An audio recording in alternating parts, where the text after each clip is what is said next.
안녕하세요. 전 한 아이의 엄마이고 한 남자의 아내인 30대 후반의 여성입니다. 이곳에 사연을 보내시는 많은 분들처럼 저 역시 믿기 힘든 놀라운 일을 겪었던 일이 있습니다. 하지만 너무나도 개인적이고 제 어린 시절 이야기까지 해야 하는 내용이라 주변 사람들에게는 말한 적이 없어요. 가까이 있는 가족들만 이 내용을 알고 있을 뿐이죠. 요즘같이 힘든 시기, 제 이야기로 누군가는 살아갈 용기를 얻고 누군가는 절망스러운 상황 속 희망을 가지게 되지 않을까 싶어서 이렇게 사연을 보내게 되었습니다. 그러면 제가 살아온 긴 인생의 이야기를 지금부터 풀어보겠습니다. 제 기억이 시작되었을 때부터 저는 엄마와 단 둘이서만 생활을 했습니다. 아빠는 물론이고 저희에게 연락해오는 친척들도 하나 없었죠. 엄마는 식당 서빙 일을 하고 있었지만 혼자서 우리 두 사람의 생계를 꾸리고 또 저를 보살피다 보니 항상 형편은 어려웠어요. 하지만 제가 살고 있었던 곳은 서울처럼 번화한 동네가 아니라 크게 부족함을 느끼지 못하며 어린 시절을 보낼 수 있었죠. 그보다 다른 부분에서 부족함을 느끼고 있었습니다. 바로 가족이었어요. 아주 어릴 때야 생각이 없어 크게 신경 쓰지 않았지만 말과 의사표현을 하기 시작했을 때부터 친구들 가정과 우리 집이 다르다는 걸 알게 되었습니다. 가족의 형태가 많이 달랐죠. 다른 친구 모두에게는 저에게는 없었던 아빠라는 존재가 있었고 명절마다 찾아가거나 찾아오는 친척들이 있었어요. 그런데 저희 집은 1년 365일 저희 두 모녀뿐이었죠. 엄마에게 아빠가 어디에 있냐고 물어봤지만 엄마는 항상 침묵으로 답을 대신했습니다. 그때는 나이가 너무 어려 엄마의 얼굴이 어두워지며 침묵을 하면 제가 잘못을 했다고 생각해 아빠와 다른 가족에 대한 말을 꺼내지 않으려고 했어요. 하지만 저도 나이를 1살, 2살 먹게 되고 논리적으로 말을 할 수 있게 되자 정확한 대답을 듣고 싶어 했습니다. 그래서 침묵을 하고 있는 엄마에게 집요할 정도로 다른 가족들에 대한 정보를 물어봤죠. 엄마, 근데 아빠와는 어떻게 된 건데? 나도 내 아빠가 누군지 어떤 사람인지는 알아야 하잖아. 나중에 아빠가 어떤 식으로라도 필요한 날이 오면 그땐 어떡하라고. 엄마한테 나쁘게 굴었던 사람이면 같이 욕해주고 엄마도 아빠의 존재를 모른다면 앞으로는 묻지 않을게. 또 아빠는 모른다고 해도 외할아버지나 외할머니, 이모, 외삼촌 누구든 한 명은 있을 거 아니야. 도대체 왜 우리 둘만 이렇게 외딴 섬처럼 살아가는 건데? 그거 알아서 뭐 하려고? 그거 알면 지금 이 상황에서 뭐라도 바뀔 것 같아? 엄마가 말하지 않고 있으면 아는 이유가 있다고 생각해야지. 네가 왜 거기까지 궁금해해? 알 필요 없는 이야기니까 궁금해하지도 말고 또다시 물어보지도 마. 그 엄마의 대답 이후 저는 다시는 아빠와 가족에 대해 물어보지 않았습니다. 천사 같던 엄마가 처음으로 화를 내는 모습을 봤기 때문이에요. 그 모습을 보고는 엄마에게 기억하기 싫은 아니면 말할 수 없는 비밀이 있구나 싶어 저 역시 그만 궁금해하기로 했죠. 그렇게 저는 아빠와 다른 가족의 존재를 모른 채 살아가고 있었습니다. 그렇게 평범한 일상을 보내다 엄마와 저의 인생이 변하게 되는 일이 생기게 되었어요. 늦은 밤 잠들어 있던 우리 두 모녀의 집에서 화재가 난 거죠. 집 온 곳에 불길이 붙은 뒤에야 엄마는 이상함을 느껴 잠에서 깼고 저는 유독가스 때문인지 잠을 자던 채로 정신을 잃었던 것 같아요. 그래서 엄마가 치솟는 불길 속에서 저를 들쳐업고 나오셨죠.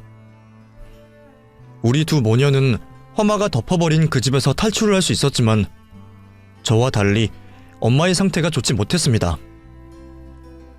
저를 구하려다 유독가스를 너무 많이 마셨던 거죠.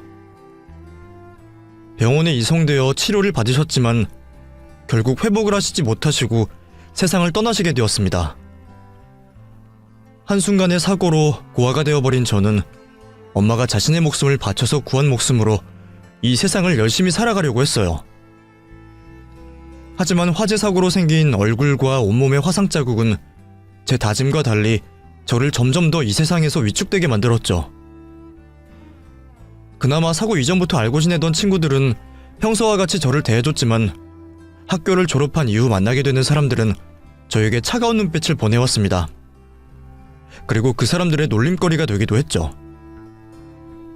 저에게 가해지는 상황이 너무 힘들었던 저는 사람들을 피해 다니기 시작했고 점점 외톨이가 되었어요. 자신감을 잃지 않고 살아보려 노력했지만 사람들은 너무나도 잔인했고 저를 도와줄 사람은 곁에 없었습니다. 결국 자신감을 잃고 집에 숨어 살게 되었죠. 먹고 살기 위해서는 일을 해야 했지만 그것도 저에게만큼은 쉬운 일이 아니었어요. 얼굴에 있는 화상 자국으로 인해 사람들을 대하는 직업은 물론이고 대하지 않는 일터에서도 저를 거절하고는 했죠. 그래서 일자리가 많은 서울로 이사를 갔고 물류센터 일용직을 하며 생활을 했습니다. 그곳은 일에 관련된 걸 빼곤 저에게 어떤 물음도 하지 않았죠. 그런데 그마저도 일을 하면서 생기는 땀과 열로 인해 피부와 몸에 무리가 생겨 일을 하다 쉬고 하다 쉬면서 한 달 내내 나갈 수는 없었습니다. 그로 인해 기초수급자 자격이 되어 도움을 받으며 겨우 생활하고 있었죠. 하루하루 무의미한 삶을 살아가고 있었어요. 몸을 회복하려 잠시 일을 쉬는 날이 되면 밖으로 나가 사람들과 어울리기보다는 모든 창을 가려 어두운 집안에서 하루 종일 가만히 있으며 시간을 보냈죠. 엄마가 목숨을 바쳐 살려낸 인생을 더 활기차고 의미있게 살아야 한다는 건 알았지만 현실 속 따가운 사람들의 눈빛을 견딜 힘이 없었습니다. 해가 지날수록 전 점점 더 세상과 분리된 삶을 살아가게 되었죠. 그러다 운명의 제짝 남편을 만나게 되었습니다. 그것도 제가 일용직으로 일하던 물류센터에서요. 제가 하던 일은 짝을 지어 일을 해야 했던 일이었는데 그날 처음 온 민용씨와 제가 짝이 되어 일을 가르쳐주게 되었죠. 그때 저는 일을 하면서도 사람들이 놀라지 않게 마스크를 쓰고 일을 했는데 땀을 닦기 위해 잠시 벗은 마스크 뒤에 제 얼굴을 보고도 민용씨는 놀라지 않았습니다. 전과 다를 것 없이 평범한 사람들과 똑같이 대했죠.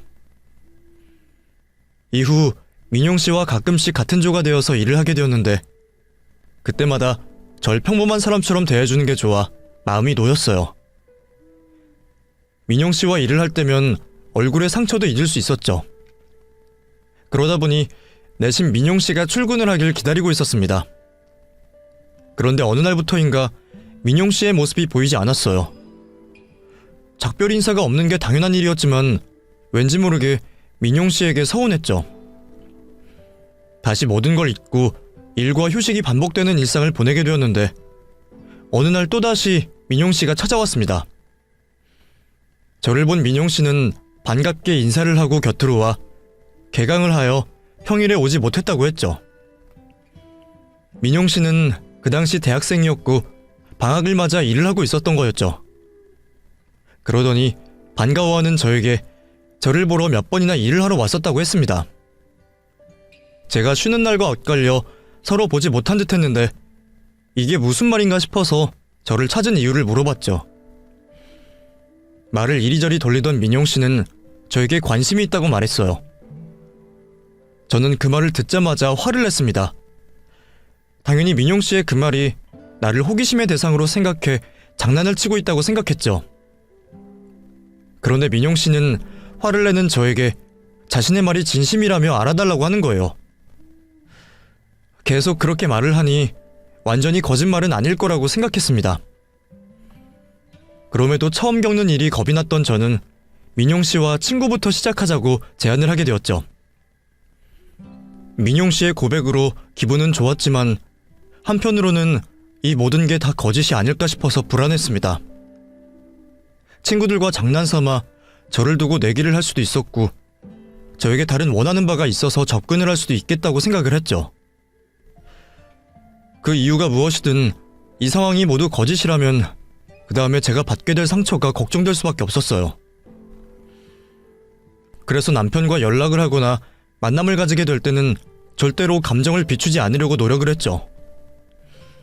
언 10년 만에 영화관에 영화를 봤을 때도 놀라지 않으려고 했고 영화를 보며 웃기거나 슬픈 장면에도 딴 생각을 하려고 애를 썼어요. 민용 씨가 재미있는 이야기를 해줘도 맛있는 음식을 먹게 돼도 항상 같은 얼굴, 같은 표정을 하려고 노력했었죠. 그런데 다른 모습은 다 참을 수 있었는데 제 앞에서 긴장한 모습의 민용 씨의 모습만은 참을 수가 없었습니다.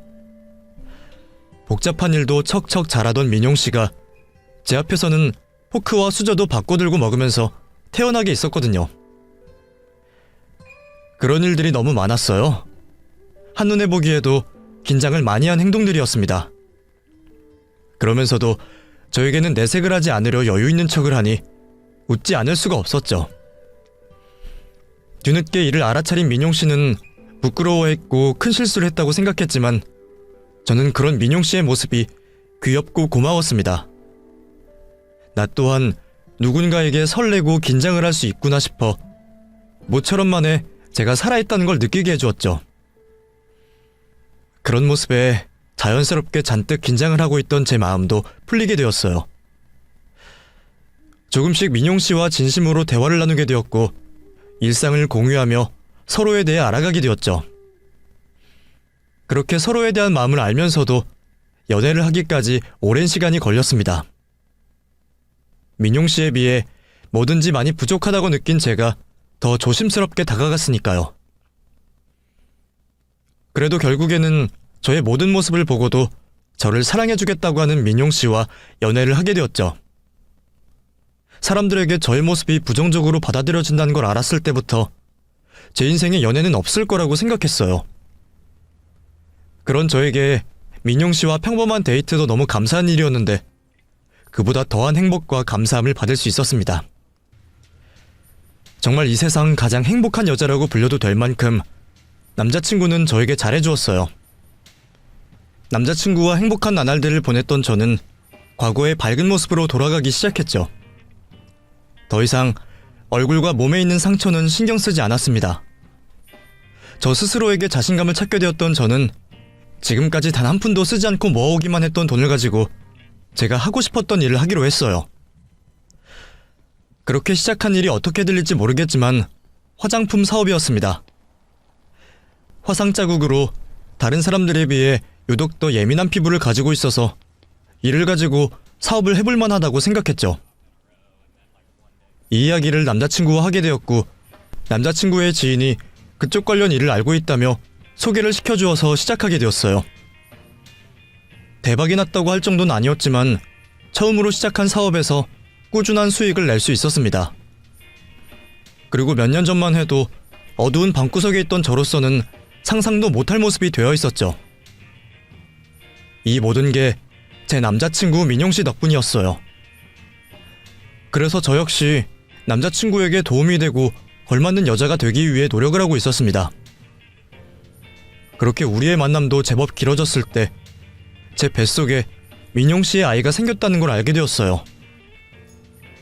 우리 모두 예상을 못했던 일이라 당황을 했지만 남자친구는 금방 놀란 마음을 진정시키고 저에게 프로포즈를 해왔습니다. 그렇게 저는 이 세상 가장 행복한 여자친구에서 행복한 신부로 바뀔 준비를 하게 되었죠. 우리는 결혼 약속을 하게 되었어요. 저와 만남을 가지기 전 이 사실을 남자친구에게 먼저 듣게 되었던 예비 시어머니는 이 결혼에 대해 큰 반대를 하셨습니다. 아마 그건 남자친구에게 듣게 된 저의 형편 때문이었을 거예요. 엄마가 돌아가시고 난 뒤로는 고아나 다름이 없었고 얼굴은 인상이 찌푸려질 만큼의 큰 화상 자국이 있었으니까요. 절 보러 오셨던 예비 시어머니는 아들에게 들었던 것보다 더 심한 모습의 저를 보시곤 불편한 내색을 숨기지 않으셨습니다.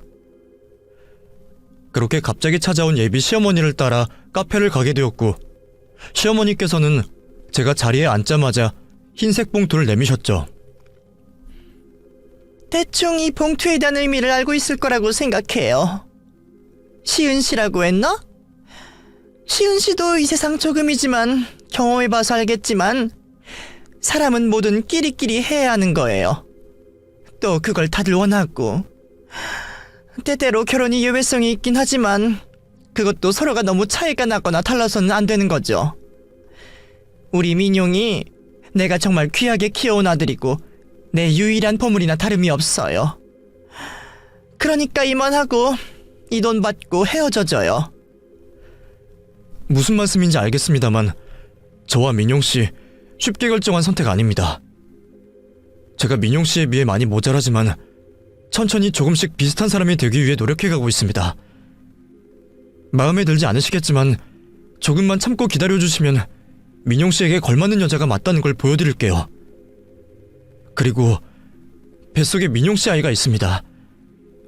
이 아이를 봐서라도 허락해주세요. 그것까지 생각해서 넉넉히 넣었어요. 그러니 내가 두 번 말하게 만들지 말고 이 돈 받고 떨어져줘요. 죄송합니다, 어머님. 그건 안 되겠습니다. 저기요, 아가씨. 내가 이런 상황에서도 이성 잃지 않고 좋게 말해서 돌려보내려고 하잖아. 그럼 이제 그만해야지. 꼭 이렇게 사람 화나게 만들어서 욕이라는 욕은 다 먹고 나가 떨어져야겠어? 마지막이야. 이 돈 받고 민용이와 그만 헤어져. 죄송합니다. 그 말에 화가 나셨던 예비 시어머니께서는 저에게 물컵에 있는 물을 얼굴에 던지셨습니다. 마치 TV 속 주인공이 된 것처럼 물을 뒤집어 쓰게 되었죠. 이에 개의치 않아 하셨던 어머님께서는 저에게 오늘 일을 후회하게 될 거라며 두고 보자고 하셨어요.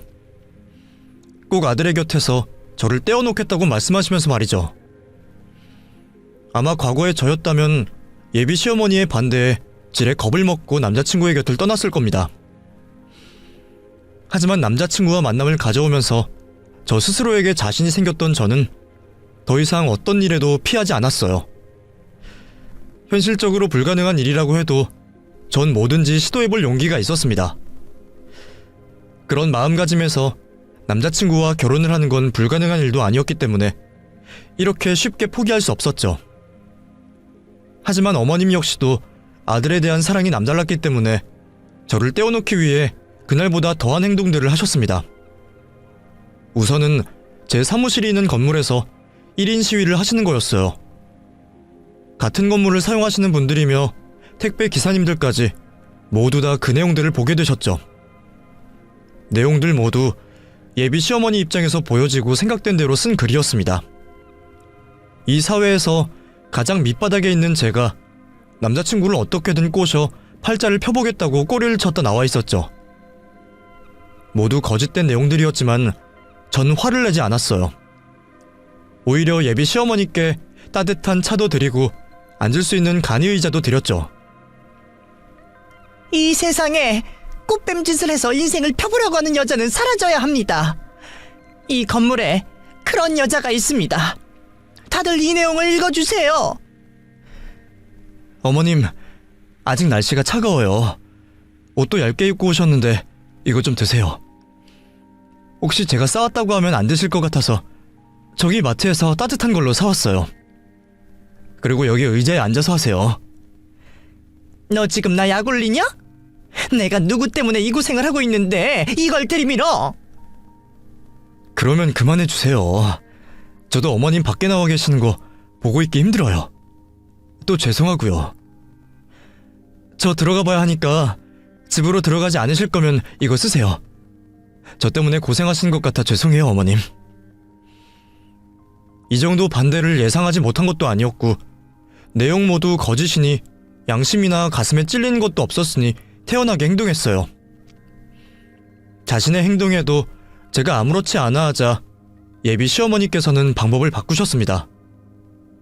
저와 대화를 나누었을 때, 그리고 제가 일하는 건물로 찾아왔을 때 직접 두 눈으로 확인하고 들은 바가 있다며 남자친구에게 저에 대한 거짓말을 하셨던 거죠. 돈으로 남자를 고용해 사무실로 불렀다는 내용, 시어머니 될 분에게 되바라지게 굴고 집안의 재산을 노린다는 말 등등 저를 이 세상 가장 나쁜 악녀로 몰아가셨지만 그것 또한 별 소용이 없었어요. 그런 말을 듣고 흔들릴 남자친구가 아니었습니다. 이미 서로에 대해서는 너무나도 잘 알고 있었고 그런 상황에서 제가 무슨 대답을 할지도 예상할 수 있는 사이였으니까요. 너, 네가 그렇게 믿는다고 하던 그 애, 네가 못 보는 동안 행실을 어떻게 하고 있는 줄은 아니? 걔 사무실에 웬 남자가 드나들더라. 직원이나 일 관련된 사람이겠죠. 아니, 내가 물어보니까 돈 받고 이상한 짓 해주는 사람이라고 하더라. 너 지금 걔한테 속고 있는 거야. 네가 마음이 워낙 착해서 불쌍한 사람 도와주려다 사랑에 빠진 걸로 착각하는 거고, 걔는 널 속여 이용하고 있는 거고. 어머니, 그런 일하는 남자가 자신이 그런 일 하고 있다는 걸 그렇게 쉽게 말해줘요? 거짓말도 좀 성의 있게 하세요. 시은이네 사무실에 CCTV 다 있어요. 확인해서 아니시면 어쩌실 거예요? 엄마가 봤다면 본 거지. 넌 왜 엄마 말을 안 믿으려고 그러니? 그리고 내가 들은 말이 있어서 이러는 거 아니냐. 그때 걔 맨 처음 만난 날 걔가 무슨 말 한지 알아? 내가 건네준 돈이 부족하다고 하더라. 너에게 붙어있으면 나올 돈이 얼마인데 겨우 이 돈 가져왔냐고. 나보고 세상 물정을 모른대. 시은이 눈앞에 돈 봉투 있다고 해도 열어볼 아이가 아니에요. 그리고 그때 그 상황 시은이에게 다 들었고요. 어머니께서 컵에 있는 물 뿌리셨다면서요. 제가 그 이야기 듣고 얼마나 미안했는지 아세요? 저희 두 사람 어머니께서 이렇게 하신다고 해도 마음 바뀌지 않아요. 그렇게 쉽게 변할 사랑 아니라고요. 아무리 반대하신다고 해도 저희는 계획대로 결혼할 거니 제발 이런 거짓말, 그리고 시은이 괴롭히는 일은 그만 좀 하세요. 마음에 안 드시면 그냥 벼르고 있으시지 뭐하러 힘쓰고 거짓말까지 하세요. 그렇게 예비 시어머니의 방해 공작 속에도 저와 남자친구는 결혼 준비를 꾸준히 해나가고 있었습니다. 그러던 어느 날이었어요. 예비 시어머니께서 저에게 전화를 해오셨죠.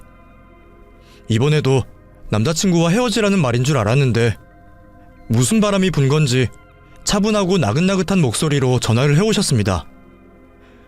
그러면서 저와 자신이 알고 있는 무속인 집으로 가자고 하셨죠. 길한 날에 결혼 날짜를 잡게 물어도 보고 우리 두 사람의 사주와 아이의 이름까지 물어보자고 하셨습니다. 네, 어머님. 그간 잘 지내셨어요?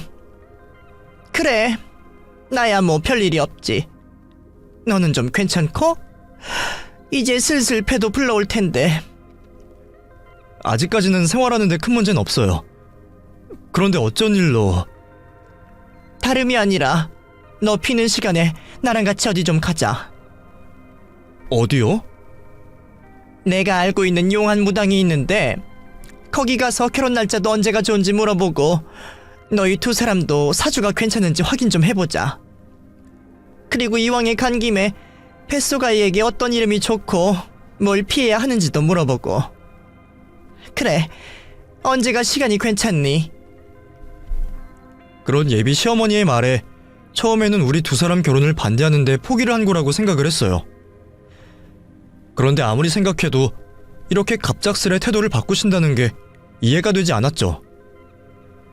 그래서 우선은 비는 시간을 봐야 한다며 핑계를 대고 차후로 만나는 날을 미루게 되었어요. 저에게 왜 그런 말을 하시는 건지 다른 속내가 있을지도 모른다고 생각한 저는 남자친구에게 전화를 걸어 어머니와 통화했던 내용을 말해주게 되었습니다. 제 말을 다 듣게 된 남자친구는 별일 아니라며 저를 안심시켜 주었어요. 그게 끝이야? 난 또 뭐라고. 뒤에 무슨 말이 있을까봐 엄청 긴장했네. 괜찮아. 네 말대로 엄마가 이제 우리 결혼 허락하려고 하나 보다. 뭐? 이렇게 갑자기? 순진하게 어머님 따라갔다가 무슨 일이 있으면 어떡해. 우리 엄마 원래 그런 민속신앙 엄청 따지고 믿어. 풍수지리부터 사주, 점 보는 거 완전히 신봉하신다니까. 그러니까 크게 걱정할 일 아니야. 진짜 우리 두 사람 어떤가 싶어서 점 보러 가시는 걸 거야. 이야기를 들어보니 예비 시어머니께서 그런 쪽에 관심이 엄청 많다고 하더라고요. 집안의 대소사 결정을 모두 무속인에게 찾아가 결정을 한다고 하니 저에게 가자고 제의하시는 일도 별일이 아니구나 싶었죠. 그래도 혹시 모른다는 생각이 들었어요. 마음을 놓고 점집에 갔다가 남자친구와 궁합이 안 좋다, 사주가 안 좋다는 말을 들으면 또 결혼에 반대 입장이 되실지도 모르는 예비 시어머니셨으니까요. 그래서 어머님과 점집을 같이 가기 전에 남자친구와 먼저 점집을 찾아가 확인을 해보게 되었습니다. 정말 다행이었던 게 우리 두 사람 사이가 이보다 더 좋을 수 없다면서 좋은 이야기만 전보는 내내 듣게 되었죠. 혹시 몰라 몇 군데 더 들어가 보게 되었는데 그곳에서도 비슷하게 좋은 말만 듣고 왔습니다. 이 정도면 큰 걱정 없이 예비 시어머니와 점집을 다녀와도 될 것 같았죠. 그렇게 어머니와 점집을 가는 날이 되었어요. 저와 남편 사이 궁합 이야기를 듣고 좋아하실 시어머니를 생각하며 집을 나서게 되었고 어머니를 만나 점집으로 들어가게 되었습니다. 이미 예행을 다 하고 왔기 때문에 저는 자신이 있었어요. 그렇게 자신있게 앉게 된 점집에서 갑자기 예비 시어머니의 태도가 변했습니다. 신녀님, 인연이에요. 이 요망한 년이 우리 순진한 민용이를 꼬셔서 애까지 만들었다고요.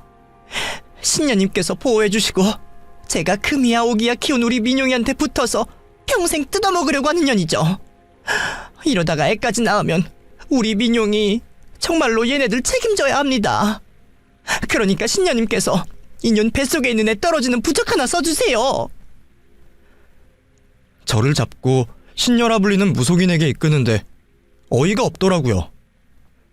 결혼을 반대하는 거야 내가 며느리감으로 눈에 차지 않아서 그럴 수 있다고 하지만 뱃속에 있는 애까지 떼달라 하는 게 인간적으로 맞는 행동인가 싶었죠. 그리고 세상이 어느 때인데 부적 같은 미신 하나로 애가 떨어지게 해달라는 건지 어이없는 행동을 하는 시모를 보고 기가 찼고 화가 머리끝까지 났죠. 기분이 나빠 저를 잡고 있던 시모의 손을 뿌리치고 신녀라 불리는 무속인에게 제가 다가섰습니다. 무속인 입장에서도 날벼락이었던 게 자신도 갑작스럽게 돌발 행동을 하는 시모를 보고 어이를 없어하고 있었거든요. 그런 상황에 제가 성큼성큼 자신의 눈앞으로 다가오니 당황할 수밖에 없었죠. 어이가 없어서. 그래요. 저렇게 바라시는데 한번 써줘봐요. 그쪽 탓은 안 할 테니. 요즘 세상이 어느 때인데 그게 말이 된다고 생각하나. 자, 여기 내가 태어난 연도, 날짜, 시간 됐죠? 그리고 어머님, 지금 어머님께서 하신 행동이 정상적이라고 생각하세요? 아무리 며느리 될 사람이 싫어도 그렇지 뱃속에 애를 떼달라고 부탁하는 게 정상이냐고요. 그런 마음을 품은 것부터가 어머님 범죄 저지르겠다는 거예요.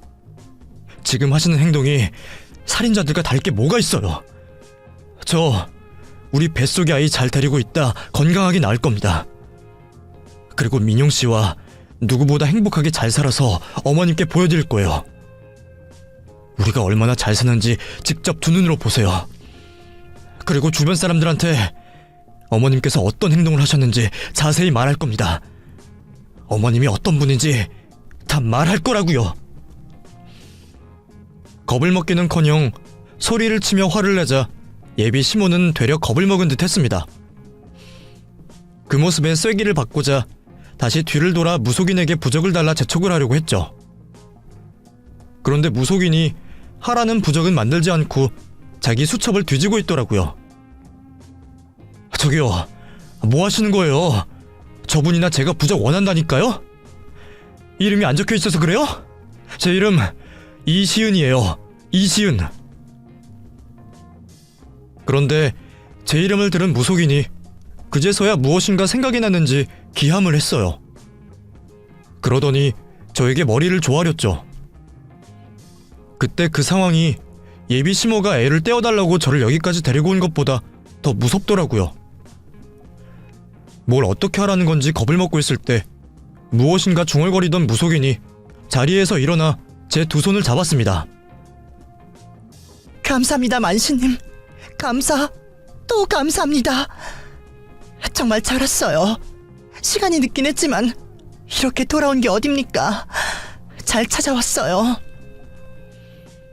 도대체 뭘 잘 찾아왔다고 하는 건지 영문을 몰랐던 저는 멀뚱멀뚱 쳐다만 보다 절 아냐고 물어보게 되었죠.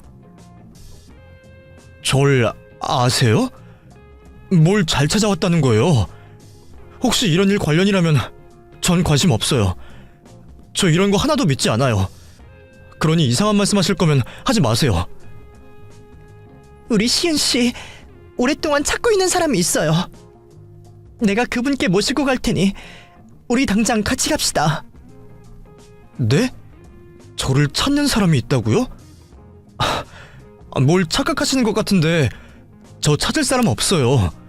저 엄마 돌아가시고 나서는 고아나 다름이 없는데 그래서 저분이 결혼을 그토록 반대하시는 거고요. 아니에요. 오랫동안 시은 씨 찾고 계시는 분이 있어요. 할머니께서 시은 씨를 찾고 계세요.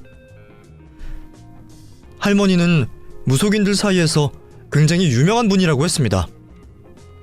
따로 자신을 홍보하기 위해 TV 출연을 하지 않아도 정재계 인사들부터 부잣집 사모님들까지 줄을 서서 점을 본다고 했죠. 그뿐만이 아니라 여러 무속인들의 길을 터주신 분이라 무속인들 사이에서 덕망도 높다고 했어요. 저에게 할머니가 찾고 있다 말해준 무속인분도 할머니에게 여러 도움 받은 일이 있었다 했고 그로 인해 손녀딸을 찾고 있는 저의 개인정보를 기억하고 있다고 했어요. 생각도 못했던 말이었습니다. 저를 찾고 있는 가족이 있었다니 엄마에게 가족에 대한 어떤 말도 들을 수 없었던 터라 저에게 가족이 있을 거라는 생각조차 하지 않고 있었어요. 그런데 예비 시모에게 어이없는 이유로 끌려온 이곳에서 내 가족이 있고 할머니가 나를 찾고 있다는 말을 듣게 될 줄은 정말 몰랐죠. 그래서 이것 또한 예비 시모가 계획한 일이 아닐까 의심을 하게 되었습니다. 그래서 제 손을 잡고 있던 무속인의 손을 놓은 다음 찾아갈 수 없겠다고 말하게 되었죠. 제가 그 말을 어떻게 믿죠? 그 말만 믿고 덥석 찾아갔다가 이보다 더 심한 꼴 안 본다는 보장도 없잖아요. 30년이 되어서야 내게 가족이 있다는 말도 믿지 못하겠고 지금 이 상황에서는 저분 때문에 더 의심만 가요. 그러면 연락처만 알려줘요. 내가 할머님께 연락드리라고 할 테니. 우선은 당장 이 자리를 떠나고 나서 생각을 해봐야 할 것 같아 그러기로 했습니다. 그런데 자리를 떠나려는 순간 무속인 분께서 예비 시모를 잡고 몇 마디를 더 하셨죠. 그런데 이렇게 왔으니 몇 마디 붙이자면 며느리분 아주 잘 모셔야 합니다. 네? 그게 무슨 말입니까, 신녀님? 말 그대로 며느리분 해코지하지 말고 잘 모시라는 말이에요. 오늘처럼 금수 같은 행동 계속하면 한 행동만큼의 몇 배가 나 자신과 집안 사람들에게 돌아오고 그 반대로 잘하면 복이 그만큼 들어오니까. 굳이 잘 모시지 않고 잘 대하기만 해도 이 집안에 기왓장 올려줄 귀인입니다. 이 집에서 며느리분보다 이 집을 올려줄 사람이 없어요. 그러니까 오늘같이 천벌 받을 짓 하지 말고 며느리 잘 대해주세요. 복이 넝꿀째 굴러들어왔는데 그걸 걷어차려 가면 되겠어요? 아직까지 그때 무속인이 해준 말이 진짜 자신이 본 신점의 결과를 말해준 건지 아니면 해도 해도 너무하게 구는 시모의 행동을 제지하려고 거짓말을 한 건지 모르겠지만 어쨌든 그 말을 듣게 된 시모의 눈빛이 변했습니다. 처음으로 집으로 돌아가는 택시도 잡아주고 오늘 미안했다며 잘 들어가라는 소리까지 듣게 되었죠. 집으로 돌아가는 길 오늘 일어난 일이 모두 다 거짓말 같아 혼란스럽기만 했어요.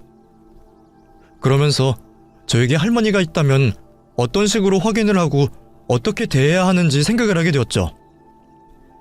그날 저녁 집에 돌아가자마자 곧바로 저에게 친할머니가 되시는 분께서 전화를 해오셨습니다.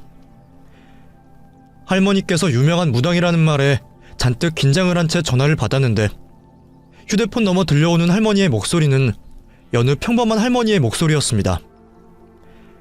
아직은 나에게도 피부치가 있다는 게 실감이 나지 않아서 그런지 생각보다 덤덤했어요. 할머니께서는 제가 자신의 손녀가 맞는지 확인을 해보신다며 엄마에 관한 물음을 해오셨죠. 긴 통화가 이어졌지만 할머니와 손녀의 통화보단 취조에 가까운 통화였습니다. 모든 걸 다 확인한 후에도 서로 어색한 질문만 몇 차례 물어보고 대답했을 뿐 애정이 어리거나 반가운 목소리는 아니었어요. 통화를 마치기 전 할머니 댁으로 제가 찾아가 뵙기로 약속을 잡았습니다. 그렇게 통화를 마치고 난 이후 머릿속은 더 복잡해졌죠. 저를 찾아다니셨던 것과 달리 그다지 반가워하지 않는 할머니의 목소리와 경제적으로 여유가 있다는 할머니를 피해 다녔던 엄마의 이유 모를 행동으로 말이에요. 그날 밤은 밤새 그런 고민들로 생각을 하다 아주 늦게 잠이 들었습니다. 다음날 약속한 시간에 할머니 댁으로 도착을 하게 되었어요. 강남 한복판에 있는 할머니 댁을 보면서 저 집을 들어가기도 전에 주눅이 들었습니다. 이후 할머니를 도와주시는 분의 안내에 따라 집 안으로 들어가게 되었고 그곳에서 할머니를 뵐 수 있었죠. 목소리만큼이나 무서운 얼굴을 하고 계시던 할머니는 저를 보시곤 한 걸음에 뛰어오셨고 저를 안아주셨어요. 네가 시은이구나. 미안하다. 전부 다 내 잘못이야. 미안해. 할머니께서는 저에게 잘못했다는 말씀을 하시면서 울음을 터뜨리셨습니다. 그리곤 엄마와 관련된 이야기를 해주셨죠. 아빠와 엄마는 양가 집안에서 반대를 하는 결혼을 올리셨다고 했습니다. 엄마의 집안에서는 무속인의 집으로 시집을 가는 게 집안의 수치라고 하실 정도로 크게 반대하셨고 할머니께서는 그런 말을 듣고 가만히 있을 수 없으시다며 결혼을 반대하셨다고 했어요. 하지만 아빠와 엄마는 집안 어른들의 결정을 따르지 않았습니다.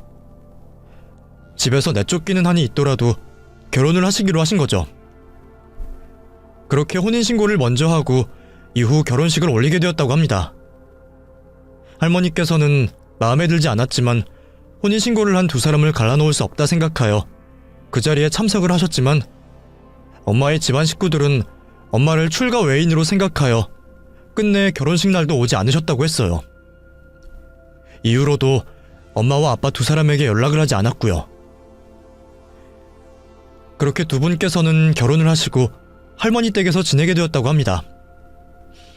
이것 또한 엄마의 결정이라고 했죠. 결혼 전 본의 아니게 할머니께 마음고생을 하게 만들어 자신이 모셔야 한다고 말을 했다고 합니다. 하지만 할머니께서는 결혼 전 엄마의 집안에서 받았던 무시가 아직 덜 풀리신 상태이셨고 그 화를 엄마에게 풀었다고 하네요. 그래서 할머니께 무엇이든 잘해드리려는 엄마를 고생시켰다고 했습니다. 할머니 앞에서 엄마가 눈물을 보일 만큼 힘든 시집살이를 살면서도 엄마는 항상 밝은 얼굴로 할머니와 아빠를 대했다고 해요. 그런 엄마에게 계속해 지독한 시집살이를 시켰던 할머니의 모습에 아빠는 결국 분가를 선택하셨고 할머니 댁을 나오셨다고 했죠. 하지만 그 행동마저 괘씸하다고 생각하신 할머니가 엄마를 할머니 댁까지 불러 시집살이를 시켰다고 합니다. 결국 화가 난 아빠가 할머니 댁으로 찾아가 화를 냈고 할머니와 심하게 말다툼을 벌이셨다고 했죠. 말이 통하지 않자 화가 나신 상태로 운전을 하며 집으로 돌아오시던 아빠는 그날 차 사고를 당하셨고 결국 세상을 떠나셨다고 해요. 그 일로 인해 엄마는 유일하게 할머니에게서 자신을 보호해주는 그늘이었던 아빠를 잃게 되면서 할머니를 피해 도망을 쳤다고 합니다. 그 이유는 뱃속에 재가 있었기 때문이었어요. 할머니 곁에 있다가는 아들의 죽음을 엄마의 탓으로 돌릴 할머니의 말들과 무지막지한 시집살이로 저를 잃을지도 모른다는 겁을 먹었던 것 같아요. 하지만 할머니는 그와 달리 이 모든 게 자신이 저지른 행동들로 인해 일어난 거라 생각하셨고 엄마에게도 사죄를 하려고 했었다고 했죠. 그런데 엄마가 아무런 흔적도 없이 사라져버린 겁니다. 이후 할머니는 엄마를 찾기 위해서 수소문을 하고 다녔고 엄마는 할머니가 자신을 찾고 있다는 말이 들릴수록 더 찾을 수 없는 곳으로 숨어 들어간 거죠. 엄마의 친정에는 이전까지 보였던 태도로 인해 도움을 요청할 수 없었고요. 그래서 오로지 우리 두 모녀 단둘이 이 세상을 살아가고 있었던 거였습니다. 다 내 잘못이다. 내가 잠시 품었던 못된 마음으로 네 엄마와 내 아들한테 한 행동이 이렇게 만든 거야. 미안하다. 너까지 나 때문에 그런 일을 겪게 만들어서 정말 미안해. 할머니가 살아있는 한까지는 너희 두 사람에게 내가 해줄 수 있는 거 다 해주마. 너희가 말하지 않아도 얼마나 힘들게 살아왔을지 내 다 짐작하고 있다. 그러니 사양 말고 내 것이라 생각하고 다 받아주렴. 그런데 혜연이는 같지 않았니? 네 엄마는 아직 날 보기 싫다고 하니? 할머니는 엄마가 먼저 세상을 떠나신 걸 모르시는 눈치였습니다. 그래서 할머니께 엄마께서 저를 구하다 먼저 세상을 떠나게 되신 걸 말씀드리게 되었죠. 실은 엄마와 저 단둘이 살고 있는 집에 불이 났어요. 엄마는 먼저 밖에 나가실 수 있었는데 정신 잃은 저를 구한다고 하시다가 유독가스를 너무 많이 마셔서 병원에서 돌아가셨어요. 뭐? 혜연이가 먼저 죽어? 겨우 진정이 되고 계시던 할머니께서는 엄마가 먼저 세상을 떠났다는 말에 바닥에 엎드려 오열을 하셨습니다. 그러시면서 다 자기 잘못이라며 자신의 가슴을 치셨죠. 할머니께서는 아주 오랫동안 자신을 탓하며 눈물을 흘리셨습니다. 그날 이후 저에게도 가족이 생기게 되었어요. 저에게는 엄마 이외에 처음으로 가져보게 된 가족이었죠. 거기다 아빠와 엄마의 일 모두 자신의 잘못이라 생각하시는 할머니께서는 저의 어떤 말도 지지와 지원을 해주시는 든든한 지원군이 되어주셨습니다. 할머니의 존재는 저와 남자친구의 결혼을 반대하고 불만스러워하던 시모에게 큰 효과가 있었죠. 우선 제가 더 이상 고아가 아니라는 것과 할머니께서 가지고 계신 재정적인 부로 인해 그것만으로도 시모가 반대하는 것 대부분이 해결되었지만 그보다 더 중요한 게 있었어요. 바로 할머니께서 유명하고 용한 무속인이라는 거죠. 무속인 말이라고 하면 말이 안 된다는 행동에도 순종적으로 따를 만큼의 신봉을 하는 시모였으니 뒤늦게 나타난 할머니의 존재로 인해 저와 남자친구의 결혼을 반대할 수도 없었고 이전까지 저에게 하고 있던 못된 짓들도 당장 그만두게 되었죠. 제가 실수를 하는 행동을 해도 화가 난 걸 참으며 금방 웃는 얼굴로 대해줬습니다. 자이든 타이든 며느리에게 잘해주시는 시어머니가 되신 거죠. 그렇게 지금까지 저는 남편과 함께 행복한 결혼 생활을 하고 있습니다. 우리 두 사람을 꼭 닮은 아이도 낳고 말이죠. 아이를 키우면서 점점 더 엄마에 대한 그리움이 커지는 것 같아요. 이전에 느끼지 못했던 엄마의 마음도 조금씩 이해가 되고 있고요. 지금까지 제 옆에 계셨더라면 누구보다 좋아하셨을 텐데 같이 하지 못하는 지금의 시간이 아쉽기만 하네요. 매일 엄마가 저를 하늘에서 지켜보시고 계신다고 생각하고 매일 하루하루를 의미 있게 또 행복하게 살려고 합니다. 제가 남편과 아이와 함께 행복하게 사는 모습을 그 누구보다 뿌듯해하시고 행복해하실 테니까요. 오늘 하루도 하늘에 있는 엄마에게 행복한 모습만 보여드린 것 같아 다행이라는 생각이 드네요. 여러분들께서도 가족과 함께하고 행복하신 시간 보내시길 바라며 저는 이만 글을 끝내도록 하겠습니다. 들어주셔서 감사합니다.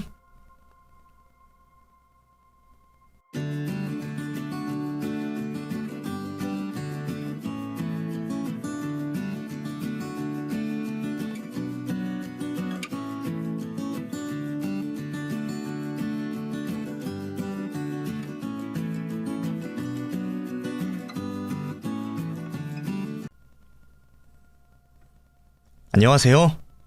저는 행복한 결혼 생활을 하고 있는 30대 중반의 여성입니다. 아마 지금 이 시간에도 시어머니에게 고된 시집살이를 살고 있는 며느리가 아주 많을 거라는 생각이 듭니다. 저 역시 몇 년 전까지만 해도 고된 시집살이를 살고 있었던 며느리였어요. 물론 그 기간이 짧게 끝나 긴 고생을 하고 계시는 며느리분들과는 비교를 할 수 없겠지만요. 길어질 수도 있었던 시집살이를 금방 끝낼 수 있었던 건 기막힌 우연이 있었기 때문입니다. 어쩌면 그 우연 때문에 제가 시집살이를 살게 되었을 수도 있겠지만 정확히 계산하고 따져보면 이 모든 게 저를 괴롭히던 시모가 못되어 자초한 일이니 전부 다 시모의 잘못이라고 볼 수 있겠죠. 새삼 참 좁다는 생각이 들고 인생사 속 좁게 사는 것보다 넉넉한 마음을 가지고 사는 게 인생에 있어 필요하다는 교훈을 주는 제 사연입니다. 그럼 제가 어떤 일을 겪었는지 말씀드려 보겠습니다. 저는 평범한 가정 속에서 남들과 별다를 것 없는 삶을 살고 있었어요. 대학생이 된 후에도 지금의 남편인 남자친구를 만나 회사원이 될 때까지 여타 다른 문제 없이 지내고 있었죠. 남편과 연인 관계가 길어지면서 당연히 결혼에 대해 생각을 할 수밖에 없었고 자연스럽게 이에 관한 이야기를 나누게 되었습니다. 평범한 저희 집과 달리 그 당시 경제적으로 넉넉한 형편인 남편의 집안으로 인해 결혼 전 갖춰야 할 것들도 준비가 되어 있는 상황이라 별 문제가 없을 거라고 생각했었죠. 그런데 진지하게 결혼에 대해 서로 이야기를 하다 남편의 안색이 어두워지는 걸 알게 되었어요. 혹시 제가 모르고 있는 심각한 일이 있나 싶어 걱정을 하던 차에 남편이 먼저 할 말이 있다고 해왔죠. 자신의 가족에 관한 이야기라고 했고 이를 다 듣고도 결혼을 할 생각이 있는지 대답을 해달라고 했습니다. 사실 우리 가족이 평범한 집안과는 많이 달라. 나야 이제는 적응도 되고 이상하게 느껴지지 않지만 네 입장에선 어떻게 생각할지 모르니까 말을 해줘야 할 것 같아서. 사실 지금 어머니는 내 친어머니가 아니셔. 그리고 어머니께서는 서류상으로는 아버지의 아내, 내 어머니도 아니시고. 좀 이상하지. 요즘 세상에 재혼 가정은 흔하니 이상할 게 없었지만 지금 한 집에서 몇 년째 같이 생활하고 있는 어머님과 가족 관계가 아니라는 건 저도 좀 혼란스러웠습니다. 무슨 일인가 궁금해하고 있는 저에게 남편은 어떻게 하다 이런 일이 벌어지게 되었는지 말을 해주었죠. 어린 시절 남편의 집안은 찢어질 듯이 가난했었다고 했어요. 아버님의 사업이 지금같이 잘 풀리지 않아 빚만 쌓여 있었다고 했죠. 그런 상황에서 집안을 일으켜 세우신 분이 남편의 친어머니라고 했습니다. 사업의 고전을 면치 못하는 아버님을 대신해 어머님께서 다니던 회사를 그만두시고 아버님 사업을 참여하셨고 그날부터 사업이 눈에 띄게 성장을 하게 되었다고 말했습니다. 남편이 고등학교를 입학할 때쯤에는 경제적으로 성공을 한 집안이 되어 있었다고 했죠. 그런데 남편의 친어머니께서는 자신이 만들어 놓은 여유로운 집안 상황을 마음껏 즐기시기도 전에 몹쓸 병에 걸려서 먼저 돌아가셨다고 합니다. 이후 아버님께서는 몇 년 동안 홀로 지내고 계시다 지금의 어머님을 만나게 되었다고 했어요. 재혼을 생각하실 정도로 두 분은 서로를 많이 사랑하셨지만 끝내 결혼식과 혼인신고를 하지 않았다고 했죠. 아버님께서 남편이 친어머니에게 죄를 지는 것 같다며 그것만은 못하겠다고 지금의 어머님께 양해를 구하셨다고 하네요. 지금 남편의 어머님께서는 그걸 이해해 주셨고요. 그리고 지금까지 두 분께서는 혼인신고를 하지 않으시고 사실혼 관계로 지내고 계셨고 남편도 이 상황을 받아들이고 어머님과 가족같이 지내고 있다 말했습니다. 남편은 이야기를 마치며 평범하지 않은 자신의 가족 상황을 이해해 줄 수 있겠냐고 물어왔어요. 조금 당황스럽긴 했지만 그런 상황이 문제가 될 거라고 생각하지 않았습니다.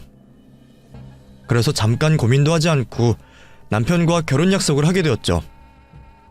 남편은 혹시 모를 불안감을 느낄 저에게 안심을 시켜준다며 몇 마디를 더 덧붙여 말해주었습니다. 현재 어머님께서 워낙 좋으신 분이기도 하고 저에게 시집살이를 시키기에는 그 관계가 애매하다 보니 결혼 생활을 하며 큰 문제 없을 거라고 말이죠. 그렇게 남편과는 서로의 마음을 확인하고 양가 부모님께 인사를 드리게 되었습니다. 제가 먼저 예비 시댁으로 가서 인사를 드리게 되었죠. 긴장된 마음으로 찾아가 뵙게 된 시부모님께서는 저를 반갑게 맞이해 주셨어요. 남편의 설명과 같이 시부모님 모두 사람 좋으신 모습이셨습니다. 덕분에 시간이 지날수록 제 마음도 놓여 예비 시부모님들과 즐거운 시간을 보내게 되었죠. 그런데 예비 시어머니께서 저를 어려워하시는 모습이 눈에 보였습니다. 아무래도 남편이 전에 이야기한 것처럼 서류상 가족관계가 아닌 상황으로 인해 저를 대하는 데 있어 어려워하시는 듯 보였어요. 그런 모습을 보니 제가 더 안쓰럽고 죄송스럽더라고요. 이제 다 같이 한 가족이 되는 마당에 제가 더 어머님께 살갑게 다가가야 하겠다는 생각이 들었고 그렇게 행동을 했죠. 일부러 어머님을 더 챙겨드리고 눈도 자주 맞추려 했습니다. 그리고 한 번이라도 더 어머님이라는 호칭을 말하려고 노력했어요. 어머님께서도 제 마음을 느끼셨는지 저를 편하게 대해주시려고 노력해주셨죠. 한창 분위기가 익었을 때 아버님께서는 남편을 붙잡고 말씀을 하시느라 정신이 없으셨고 그 덕에 어머님과 친해질 시간을 더 가질 수 있었습니다. 그때 어머님께서 제게 고향을 물어오셨어요. 아까 들어보니까 말하다 사투리가 나오는 것 같던데 고향이 서울이 아니니? 태어난 곳은 서울이 맞는데요. 저희 부모님께서 경상도 분이셔서 대화하실 때는 자연스럽게 사투리가 나오거든요. 그러다 보니 저도 입에 밴 말투나 단어가 있는 것 같아요. 그래? 부모님께서 고향이 정확히 어디신데? 포항이세요. 어머, 포항? 나도 고향이 포항이잖니. 어머, 어쩌면 사돈될 분들이 나랑 동양이시니? 안 그래도 우리 서연이가 마음에 쏙 들었던 참이었는데 부모님께서 나랑 같은 동양분들이라고 하시니까 더 마음이 간다. 우리 앞으로 정말 좋은 시어머니, 좋은 며느리가 되어서 사이좋게 엄마와 딸처럼 지내자. 알겠지? 친정 부모님과 동양이라는 공통점으로 인해 어머님과는 더더욱 빠르게 가까워질 수 있었습니다. 그런 이유에서 예비 시어머니와는 결혼 전부터 서로 문자도 주고받고 시시콜콜한 이야기도 나눌 만큼 가깝게 지내게 되었어요. 결혼 전부터 시어머니 될 분과 사이좋은 관계를 구축하게 되었으니 결혼 생활에 다른 문제는 없어 보일 듯 했습니다. 이후 남자친구 역시 저희 집으로 인사를 하러 왔고 친정 부모님과 함께 즐거운 시간을 보낼 수 있었죠. 이제 남은 건 상견례 자리였어요. 양가 부모님께 인사도 드렸고 서로 부모님들께 개인적으로 연락을 드리고 있어서 걱정할 일은 없었지만 왠지 모르게 양가 부모님을 모시고 하는 상견례 자리는 부담이 되고 긴장이 될 수밖에 없었습니다. 이미 결혼에 대한 조율도 끝난 상황이라 결혼식 날짜만 정하면 되었는데도 말이죠. 그건 양가 부모님들께서도 마찬가지이셨습니다. 친정 부모님께서도 긴장을 하신 채로 상견례 자리에 앉아 계셨죠. 잠시 후 시부모님과 남자친구가 도착을 하여 상견례를 하게 될 방으로 들어오셨어요. 그런데 시어머니께서 방으로 들어오시다 친정 부모님을 보시며 깜짝 놀란 표정을 지으시는 겁니다. 무슨 일인가 싶어서 옆을 봤더니 저희 부모님께서도 서 계시는 시어머니를 보시곤 눈이 동그랗게 커져 적지 않게 놀라신 표정을 하고 계셨죠. 세 분 모두 금방 표정 관리를 하시며 상견례 자리를 이어가게 되었지만 어딘가 모르게 친정 부모님과 시어머니께서는 불편한 모습을 보이셨어요. 처음에는 그 자리가 어색해 불편해하시는 거라 생각했지만 그건 아닌 것 같았죠. 시아버님과는 어떠한 긴장도 없는 대화를 하셨거든요. 오가는 대화가 별로 없다 보니 생각보다 빨리 상견례 자리가 끝나게 되었죠. 그런데 먼저 상견례 자리를 나가시는 시어머니께서 바로 며칠 전과 다른 차가운 눈빛으로 저를 쏘아보시며 밖으로 나가셨어요. 그때는 그 시어머니께서 왜 그런 눈빛을 보이시는지 몰랐죠. 그래서 제가 착각을 했다 생각했습니다. 차를 타고 부모님과 함께 집으로 돌아가면서도 분위기가 심상치 않았습니다. 상견례 자리 때부터 별 말씀이 없으시던 부모님께서 여전히 침묵을 유지하신 채 계셨던 거죠. 어색한 분위기를 전환시켜보려고 가벼운 농담을 던져봤지만 두 분 모두 웃지도 않으셨고 어떠한 반응도 없으셨어요. 결국 저도 부모님의 눈치를 보며 아무 말 없이 집까지 가게 되었죠. 그런데 집으로 돌아와서도 여전히 부모님께서는 심각한 표정을 하고 계셨고 오늘 있었던 상견례에 대해서는 어떠한 말도 하지 않으셨습니다. 결국 저는 엄마와 아빠를 붙잡고 무슨 일 때문에 이러냐며 물어보게 되었어요.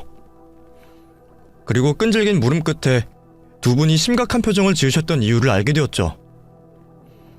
두 분이 심각하셨던 이유는 예비 시어머니와 관련된 과거가 있었기 때문이었습니다. 알고 보니 저희 부모님과 예비 시어머니께서 한 동네 출신이셨고 어린 시절부터 같이 자라오셔서 아는 사이라고 하셨어요. 이야기를 듣고 세 분이 오래전부터 알고 지내오셨다는 말에 놀랄 수밖에 없었고, 그럼에도 왜 상견례장에서 아는 척을 하지 않으셨는지 궁금해했죠.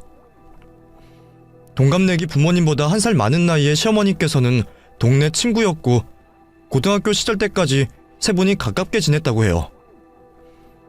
그런데 아빠와 엄마가 서로를 좋아하게 되고 다른 사람들 몰래 사귀게 되면서부터 문제가 생겼다고 했습니다. 시어머니께서도 아빠를 좋아하고 계셨던 거죠.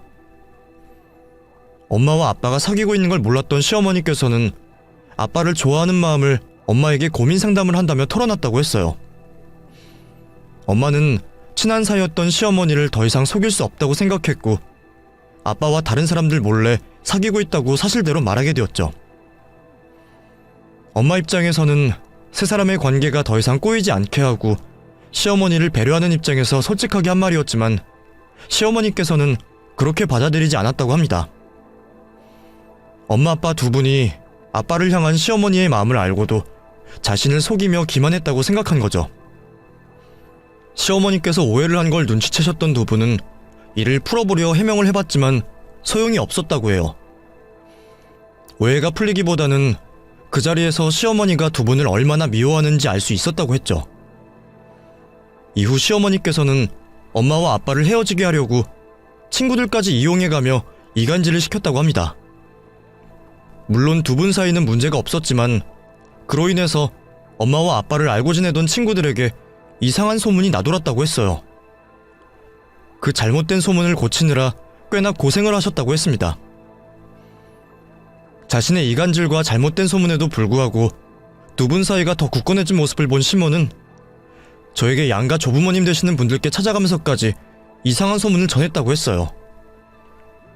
그 당시 남녀가 연애를 하는 걸 좋게 볼 리 없는 시대적 상황으로 인해 부모님께서는 곤경에 빠지셔 꽤 힘든 시간을 보내셔야 했다고 말씀하셨습니다. 두 분의 진심으로 양가 부모님께 허락을 받고 건전한 연애를 이어갈 수 있어서 다행이었지만요. 시어머니 한 명 때문에 그런 고생을 겪게 되었는데도 불구하고 엄마와 아빠께서는 소문에 대해서만 해명을 했을 뿐 시어머니에게는 어떠한 행동도 하지 않으셨다고 했죠. 두 분께서는 시어머니께서 받은 상처를 생각해 그렇게 하셨다고 했어요. 그 이후 시어머니께서는 계속해서 엄마와 아빠 사이를 갈라놓으려는 행동을 벌였지만, 두 분께서는 이에 별다른 행동을 하지 않고 만남을 이어가다 서울에 있는 대학으로 가게 되었다고 했습니다. 부모님께서 명절이나 방학을 맞아 고향을 내려올 때마다 심술을 부렸던 시어머니께서는 두 분이 결혼을 하시기 직전 고향을 떠나셨다고 했어요. 그리고는 지금까지 부모님과 연락이 되지 않다 그날 상견례 자리에서 마주치시게 된 거였죠. 세 분이 얽혀있던 이야기를 마치신 엄마는 마지막으로 저에게 조심을 하라고 하셨습니다. 그러니까 서연아, 네가 앞으로 조심해야 해. 네 시어머니들 현숙 언니가 아직도 우리를 오해하고 있을 수가 있어.